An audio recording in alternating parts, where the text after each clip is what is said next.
All right, I'm here at Walt Disney World in Orlando, Florida. Today I'm joined by Christine and Matt from planDisney. Do you guys want to give us a little overview of what you do? Absolutely. So we are planDisney panelists, and what that means is we are real guests and we answer other guests' questions. So they can come visit us on planDisney.com and really ask us anything about planning. The big questions like how do I get started planning vacation down to the nitty-gritty details. Our group of panelists, somebody probably has an answer. Awesome. All right, so a first-time visitor wants to come to Walt Disney World. They get online and they start searching, and it's overwhelming. What do you suggest they do? Obviously, go to planDisney.com. Yeah, that's a good start. All right. So, what makes planDisney.com so special? What is unique about your platform? So what's really unique about us is we are, again, these are coming from our experiences, and we actually have specialties. So where there's Walt Disney, there's Walt Disney World, there's Disneyland, there's cruise line. So you can get as broad as where do I start planning my vacation to the nitty-gritty of what is the mattress in the Grand Floridian. So you guys cover everything. Yep. Wow. So Walt Disney World, obviously, that's a big thing that people are searching for, but Disneyland and even the cruises. So do you guys know what kind of mattresses are on the cruise ships? Our Disney does. cruise line specialist might. I could find someone to ask. Yep. Exactly. All right, so there you guys can really answer any question that someone might have. Yep. All right, Yep. great. So someone's planning their trip to Walt Disney World. What's one of the biggest mistakes that you see? I think that sometimes people can get a little wrapped up and overplan sometimes. It's great to be able, I'm a planner, like my family, it's almost a hobby for us. And so we enjoy that part of the vacation planning process, but I think that sometimes it's good to leave room for that spontaneity and not to create too much pressure. So that's why I think one of the things we try and do with planDisney is answer those questions, reassure people, take the time, give them the resources and the information so they can really create a vacation that fits their interests and what they want to do, and not try and do everything in a single vacation. And that is so true. There is so much to do for everyone. So you will never fit it all in one vacation or in one day. I'm a local, and we come probably about, I would say at least once a month, and there are still new things every time we visit. So you can't do it all, even if you try. Yeah, I'm a big over planner as well, and we try to plan those off days. So when you're not at the park, try to relax. But then it's tough because then sometimes I want to just hop on the monorail and go get something to eat at the Polynesian or all these things because Disney has so much stuff to do. But it's important to try and not do it all. Yep. All right, so what are your favorite tools or resources when you're planning a trip to Walt Disney World? I always tell people that they should be downloading the My Disney Experience app because that's the way you're going to manage most of the details of your trip. But it's also great as you're leading up to your trip. Take a look at the map.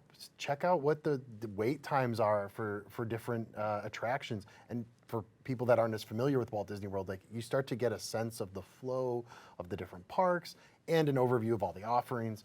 So that's usually a first step is to get that on your phone. Definitely, and take a look at the website and look at that special offers page. There are a lot of special offers, and they're forever changing. So it's important that you go ahead, you see what's there, and see if there's something that can fit for you. That's a good point. So you're local, so you get the Florida resident discount. So for our readers and followers that are in Florida, that's a pretty good deal, right? Can you tell us a little bit about those? So right now, if you went to the special offers page, you will see some Florida resident discounts as well as some annual pass discounts there. Nice. And those can save some good money for... Absolutely. Matt doesn't get those as... No, there's usually something, either tickets or the resort hotels based things that we can find through the website. I just became an annual pass holder for the first time, so I get to enjoy that. Yeah, big life moment. So there's usually something like Christine was saying on that special offers page. If you take a look at that as you're planning. Right. Great. So that kind of segues into my next question about saving money. Trip to Disneyland, Walt Disney World, a Disney cruise, everything you guys cover, you're very aware that it's not the cheapest thing in the world to do. So at Upgraded Points, we're always trying to save our readers money. We like to do it using credit card points and miles, whether that means using airline miles to fly to Orlando or using points to stay at, the Swan and Dolphin. Those are Marriott properties. Do you guys have any other tips and tricks that you like to suggest to people coming to Walt Disney World? Definitely. So one of the tricks that our family actually uses is when some of the larger stores have gift cards, right? So the gift cards will go on sale. You can actually use those gift cards to buy your passes or just souvenirs within the park, right? But you save a little extra there and then you can bring them in. And then another one is going to be the Chase Visa card, right? You can actually get your Disney, points that way that translate into Disney dollars, and then you get sent that redemption card. And we always use it to buy our annual passes, which is nice. Idea. So we put that money towards there. Yeah. I mean, I think we are always, when we're starting the planning process, we're having that budget conversation, my wife and I. And, some of the trips, we're staying at maybe one of the value hotels, like Pop Century is actually one of our family favorites. And other times, it's like, oh, you know what, we can go to a moderate or a deluxe. But it's important to have that conversation first so that kind of all the expectations are known and everyone's on the same page. Yeah, so when I'm in the same boat. So if we're here on a budget trip, we'll head over to All-Star, and it's great because then we'll spend the whole day at the park, and we'll come back to the resort, and it's a great resort. Oh yeah. And then we can have some nice options in the cafeteria style restaurant or for breakfast with the kids, and it's easy. But sometimes you want that little maybe extra luxury to stay somewhere on property that's maybe easy to walk to the parks, so you can pop back and forth. So even though it may be a little bit more expensive, some of these little extra unseen perks can be a nice way to justify the cost. Absolutely. Definitely. And really, anywhere you stay, you're going to get just phenomenal Disney experience, right? So even just between transportation, you'll have, the bus or the monorail or the boats or the Skyliner, depending on where you stay. So you never have to worry about transportation that way as well. That's true. So it's important to remember that. And really, just like you are all saying, is there really is something for everybody. Right. And especially when you compare it to staying off property and you need to deal with that transportation. At the end of the day, maybe you don't want to get in the car and find the parking lot and then make your way to wherever.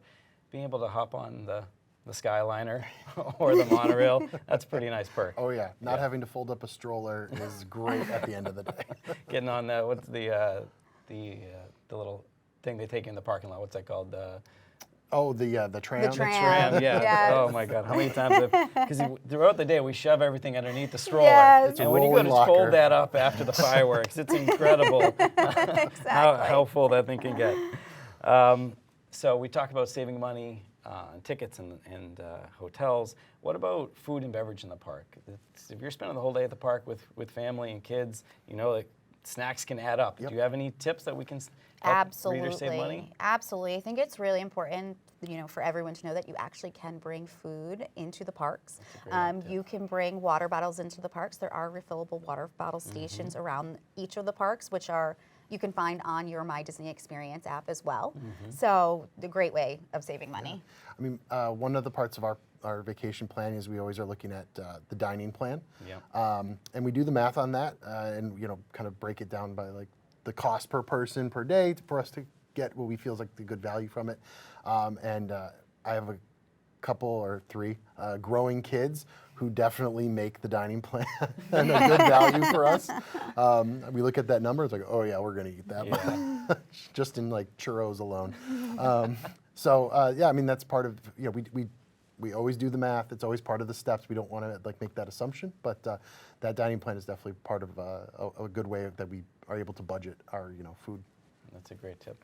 We're talking about, budgets and having a magical Disney vacation.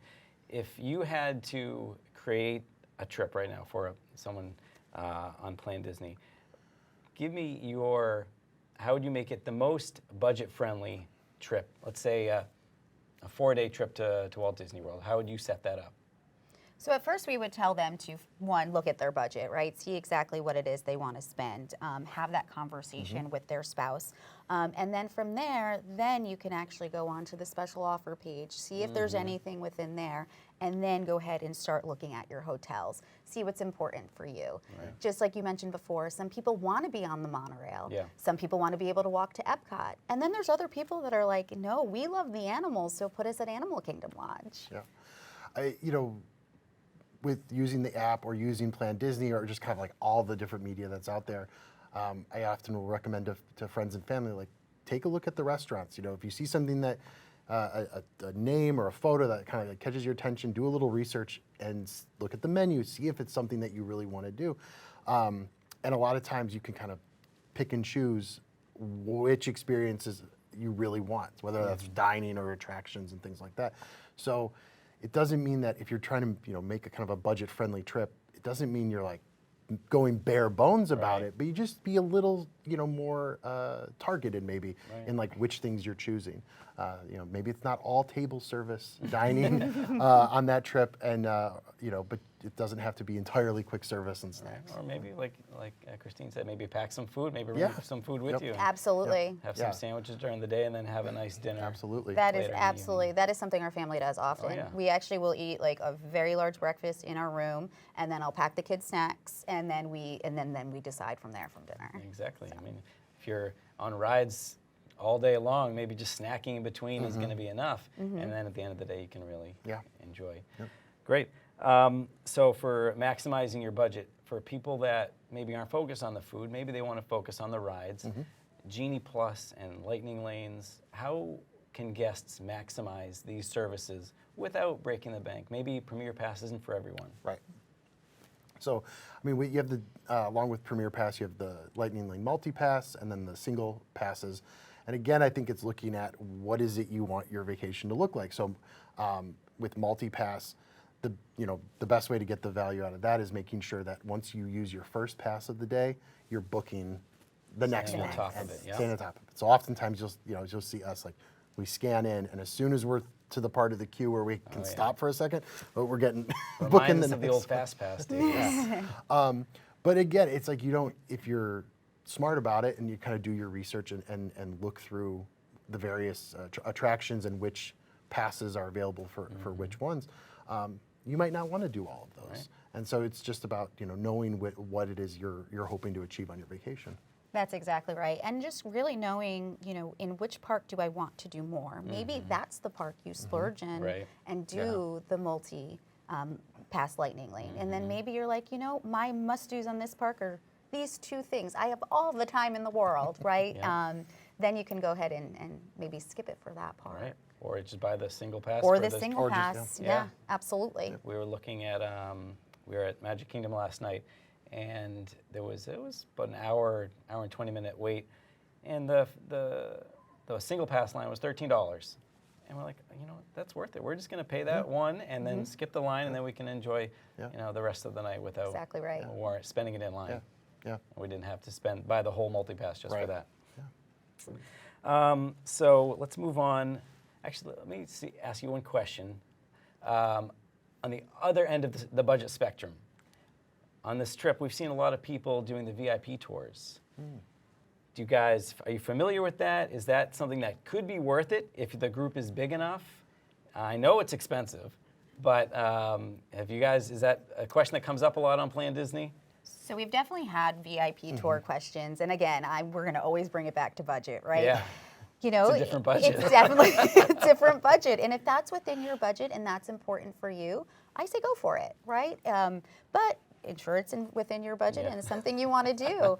And they do go up to 10 guests. Right. So if you can there's break ways it to down, make it work. there's amazing way to make it work. Maybe if you're paying for all the kids, may not work, but if you and maybe 9 friends, right, that could be a great way to experience Or the like, parks. 8 friends and bring me along. That'd be really great. Yeah, everyone needs a guide, right? Exactly. Although they do come with a guide. Yeah. An extra guide, a guide for the guide. All right. So let's talk about hidden gems and underrated experiences at Walt Disney World. Do you guys have any personal favorites you want to share with the readers? I mean, one thing that we've discovered on some recent visits, I've got two boys, age 5 and 9, And they have really been enjoying these scavenger hunts, like the Pirates one at Magic Kingdom and the DuckTales one at Epcot. And those were something that I don't think we had ever noticed on past trips. And now they're already talking about the next one and how they absolutely have to do that. So it kind of has, those type of activities have kind of made me realize like, oh, they're kind of at a space where they want to slow down and explore the parks. And there's all these great effects and different kind of, they're not secret exactly, but they're definitely kind of a little overlooked. Yeah. I agree with that. There's a great one too in Animal Kingdom. It's the Wilderness Explorer program. And I have a 3- and a 7-year-old, and they loved it. Yeah. They absolutely loved it.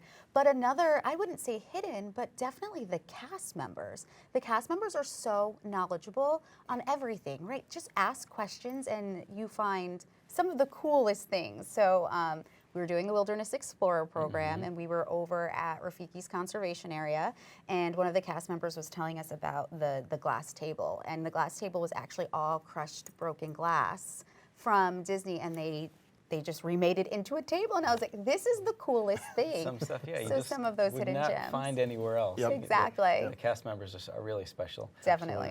But my son, he's 6 years old, and we started the Wilderness, what's it called? The Wilderness Explorer. Wilderness Explorer in Animal Kingdom. We started it last trip, and he had his book. It's all saved, and we brought it back for this trip. Oh, nice. So we're going to go tomorrow. We're going to see if we can finish that. That's great. awesome. That's really fun. It's so fun. All right. Let's see. What is the number one tip for avoiding long lines and making the most of your day at the parks? I mean, we talked about the lightning lanes. Yeah. I mean, that is, especially for us, my family, we're coming usually for one bigger trip a year.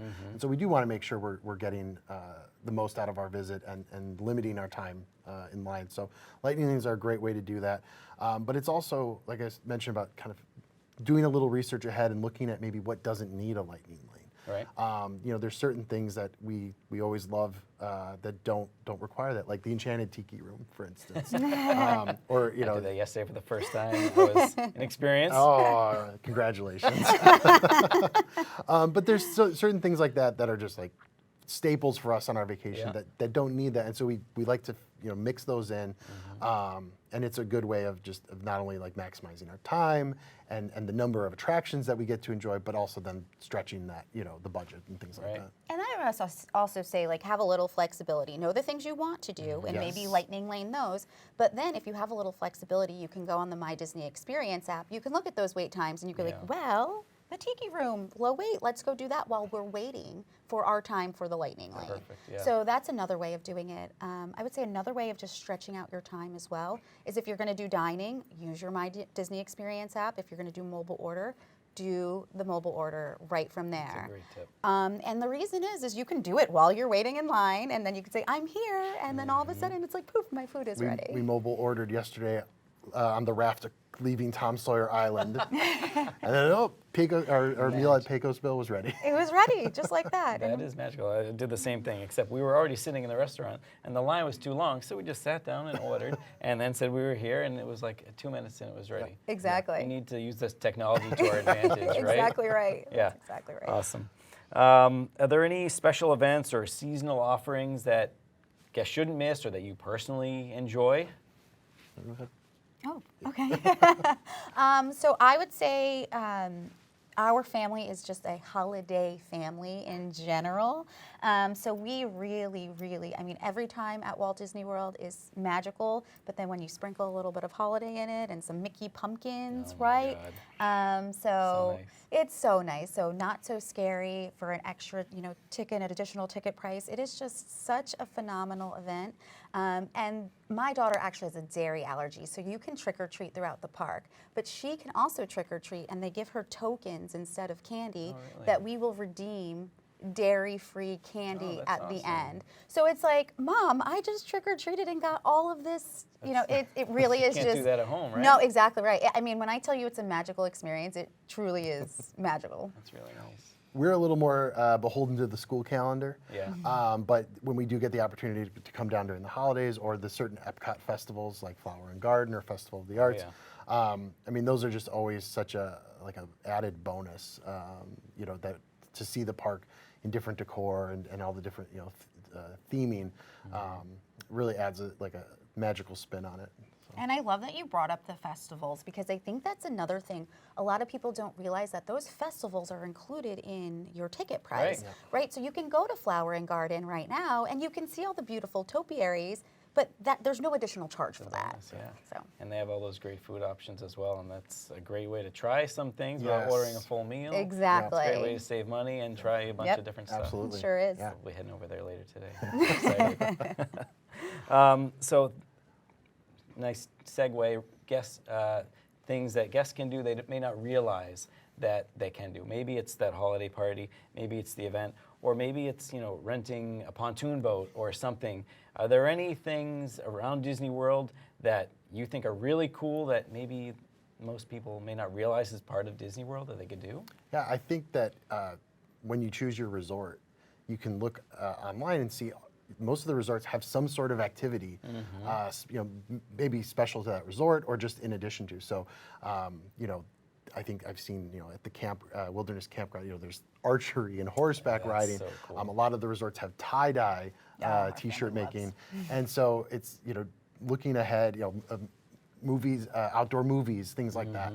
So looking at what's available at those different resorts, there's usually something really fun. Definitely, and take advantage of your resorts as well. We don't spend enough time there sometimes. There's, especially for the kids, usually they have a community hall, and there's a lot of arts and crafts in there, so my girls will do that. Usually it's a small additional fee for some of those, but man, they have such a great time. And then just like Matt was saying, even by the pool, there's games, and there's bingo, and there's, something going on. And then to your point, there's other things people don't take advantage, like golfing, right? Disney has golfing and mini golfing. Mini golf. I saw it's a Fantasia. Yes, it's very cool for the kids. That's great. Awesome. How can everyone here has young kids? So maybe we're traveling with larger groups. How can people with young kids and these groups, how can they make their trips go smoother? With larger groups, it seems like a pretty basic thing, but it's to talk about your trip beforehand. So we were on a 16-person family vacation, and I made them all sit through a PowerPoint.